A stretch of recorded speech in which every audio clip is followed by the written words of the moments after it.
We continue with the hidden treasures of Black History Month. Most history books spend a lot of time talking about the landmark case Brown versus Board of Education. Yeah, that made racial segregation in schools illegal. The second Brown case ordered them to integrate their schools with all deliberate speed. Tonight, Andy Fox on how a New Kent County man said, that's not fast enough. Andy? Stephanie and Laura, Dr. Calvin Green thought with all deliberate speed simply wasn't working. 10 years after the Brown case, schools were still segregated. So Dr. Green went to the U.S. Supreme Court with a case that argued integrate schools right now. And in a unanimous decision, the justices of the highest court in the land agreed to do just that. You cannot overstate the contributions of Calvin Coolidge Green, his son Anthony. Black school and the white school were completely different in terms of resources, facilities, funding. Following the dictates of Brown versus Board of Education 1955, New Kent County created a freedom of choice desegregation plan. Jimmy Burrell, class of 1957, chose to attend the all-black George W. Watkins School, but the Brown decision was not integrating schools. We felt that, well, things were going to be better.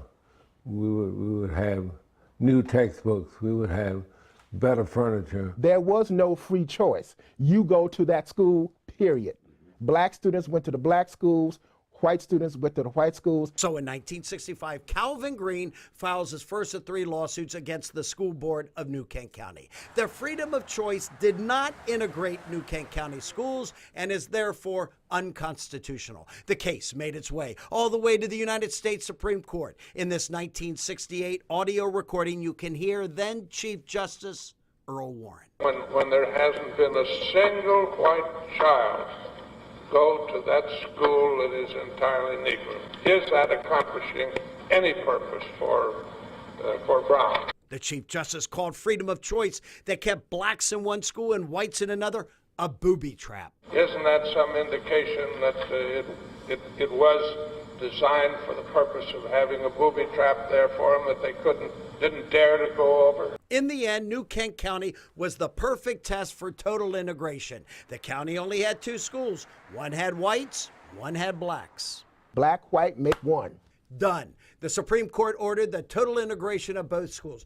As he turns the pages of the unanimous 1968 Supreme Court decision, Anthony can't help thinking about his dad. And he believes that everyone should be given the equal opportunities. And the name Green means something to me. Anthony remembers his father standing up for what is right, not just for his 3 sons, but for the community and the nation. The 14th Amendment reads, "Nor shall any state deny to any person within its jurisdiction the equal protection of the laws."